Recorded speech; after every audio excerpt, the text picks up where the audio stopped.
Hello, friends and everyone. You are welcome to living your best life, and trust me, you don't need to have it all before you can live your best life. My name is TinaTony, and we are still on the topic trauma. Trust me, you are not broken. You are not broken. Your body is just trying to protect you. You are not broken.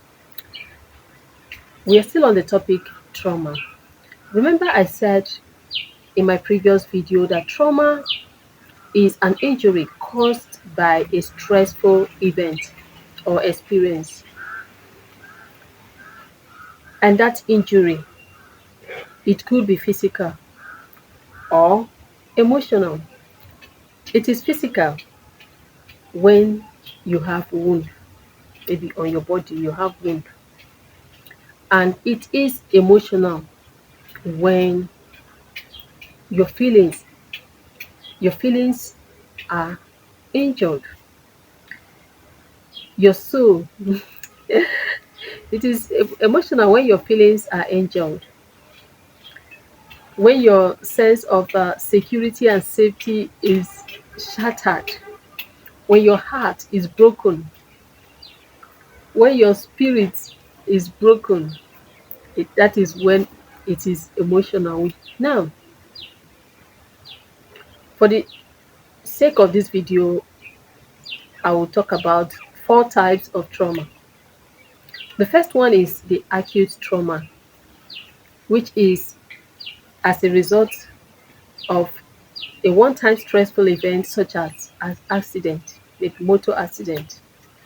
The second one is chronic trauma.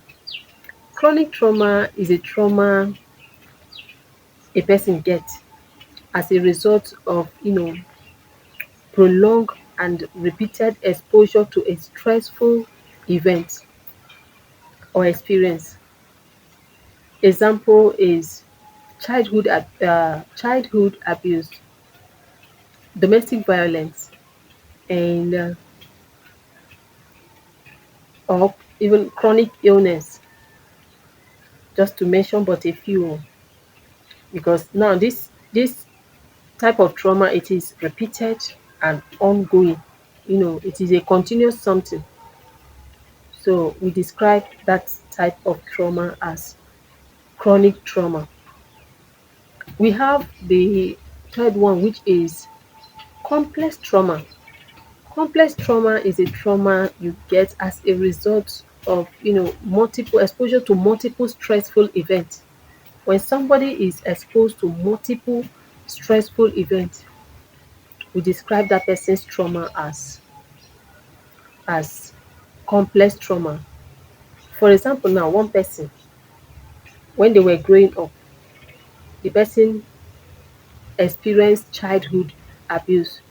The same person experienced domestic violence.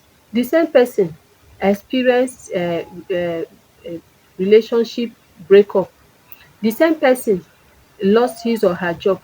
The same person, you know, lost a loved one. So we will describe that person's trauma as complex trauma. This one person now is being exposed to multiple stressful events. Now, how do we process trauma? Because before you can heal, you need to process trauma. Because by processing trauma, you will feel, understand, and then release those uh, stored pain. Trauma is nothing but stored pain. Pains that your body store, your brain just stored over time. Trauma is nothing but pain. Pain that your body, your nervous system stored. So for you to heal, you need to release those pain that your body stored over time. Now, for you to even heal, you need to acknowledge that trauma exists. Some people are traumatized, but they don't even know that they are traumatized. Some people have trauma, they know they have trauma, but some they don't even know they are traumatized. See, it is not only big events like accident, um, domestic violence, child abuse that can cause trauma. Small, small events and experiences too can also lead to trauma. Small, small events and experiences like emotional neglect can also cause trauma. Nagging, repeated criticism can also cause trauma. When somebody is not safe at home, it could also lead to trauma. When um, somebody growing up fast, being a parentified child can also lead to trauma, although I will do a separate video on that. It is not only big events that can cause trauma. Small small events too can also cause trauma.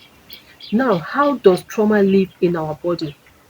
How does trauma live rent free in our body, in our brain? Now, this is how trauma lives in our body.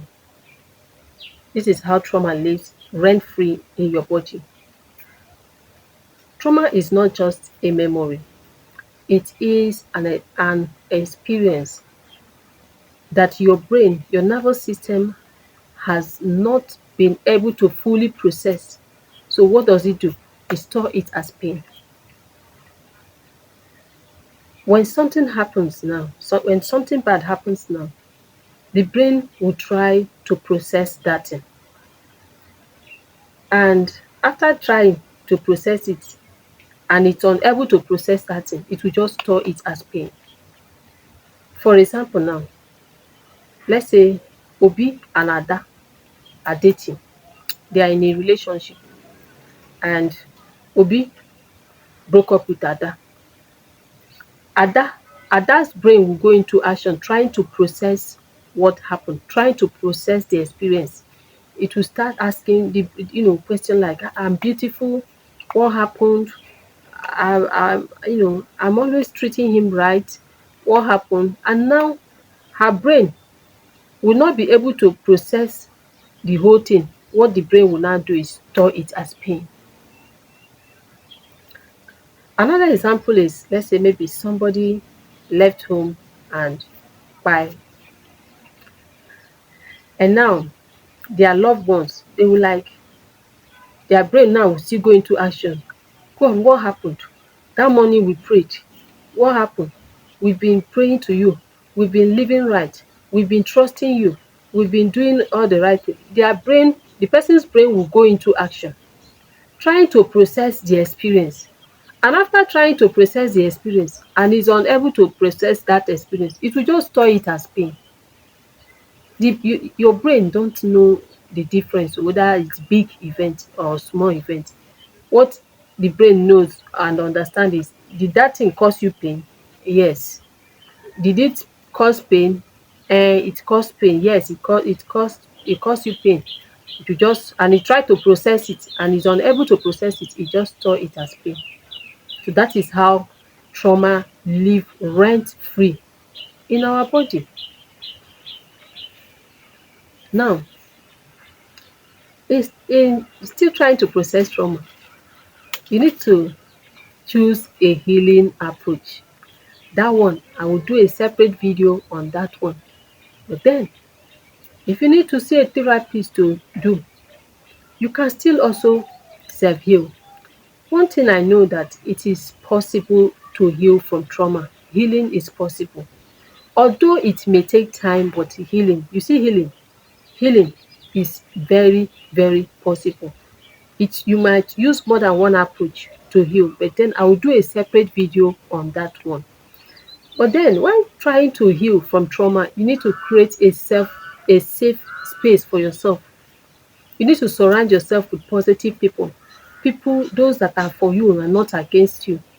You need to, create boundaries to protect you from to protect yourself from unhealthy, unsafe people. You need to create boundary because healing is possible when your environment is safe.